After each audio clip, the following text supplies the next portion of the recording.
வணக்கம் மக்களே, நான் உங்கள் ஸ்ரீதர். நீங்கள் பார்த்துட்டு இருக்கிறது சில்லி ஃபீஸ்ட். இன்றைக்கி நம்ம சேனலில் என்ன பார்க்க போகிறோம்னா ப்ரான் தொக்கு தான் பார்க்க போகிறோம். ப்ரான் தொக்கு சிம்பிளாக ஈஸியாக எப்படி பண்ணுறதுன்றதை நம்ம வாங்க பார்க்கலாம். கடாயில் பார்த்தீங்கன்னா 3 டேபிள் ஸ்பூன் ஆயில் விடுறேன். எண்ணெய் சூடான உடனே நான் பார்த்தீங்கன்னா 8 பல் பூண்டை பொடிசாக நறுக்கி வச்சுருக்கேன். அதை இதில் ஆட் பண்ணிடுறேன். லைட்டாக வதக்கி விட்டுப்போம். அடுத்து பார்த்தீங்கன்னா 2 சின்ன வெங்காயம் பொடிசாக கட் பண்ணி வச்சுருக்கேன். அதை இதில் ஆட் பண்ணிடுறேன். இப்போ ஆனியனை நல்லா வதக்கி விட்டுப்போம்.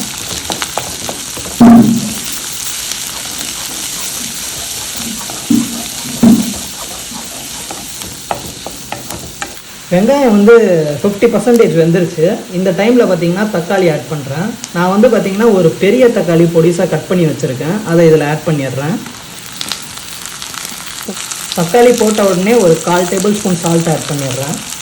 இப்போ இது ரெண்டுத்தையும் நல்லா கலந்து விட்டுப்போம்.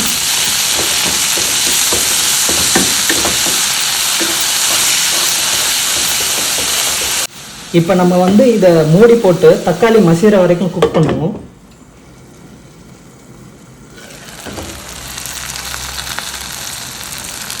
தக்காளி பார்த்தீங்கன்னா லைட்டாக மசிஞ்சிருச்சு. இப்போ நான் அடுப்பை சிம் பண்ணிடுறேன். இப்போ இதில் பார்த்தீங்கன்னா 1 டேபிள் ஸ்பூன் காஷ்மீரி லால் மிர்ச்சி பவுடர் ஆட் பண்ணுறேன். இதை நல்லா நம்ம கலரி விட்டுருவோம்.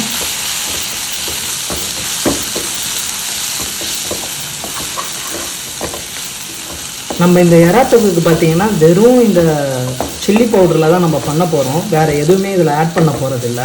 இந்த மாதிரி நீங்களும் ட்ரை பண்ணி பாருங்கள், ரொம்ப சூப்பராக இருக்கும். நம்ம மிளகாத்தூள் ஆட் பண்ணி நல்லா வதக்கிட்டோம். இது ஒரு 2 மினிட்ஸு. இப்போ நம்ம ப்ரானை ஆட் பண்ணிடலாம். ப்ரான் பார்த்தீங்கன்னா இது ஒரு 400 கிராம் இருக்கும். இதுவும் பார்த்தீங்கன்னா டைகர் ப்ரானு. இப்போ ப்ரானை மசாலா கூட நல்லா மிக்ஸ் பண்ணி விட்டுப்போம். இப்போ நம்ம இந்த ப்ரானை லோ ஃப்ளேமில் ஒரு 3 மினிட்ஸ் குக் பண்ணுவோம்.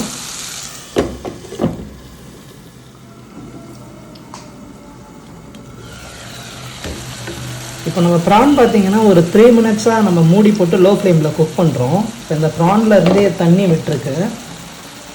ஜஸ்ட் இதை லைட்டாக கிளறி விட்டுக்கணும்.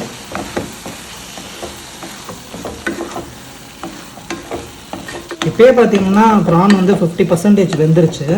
இன்னும் ஜஸ்ட்டு ஒரு 4 to 5 மினிட்ஸ் வச்சோம்னா இது ஃபுல்லாக குக் ஆயிரும்.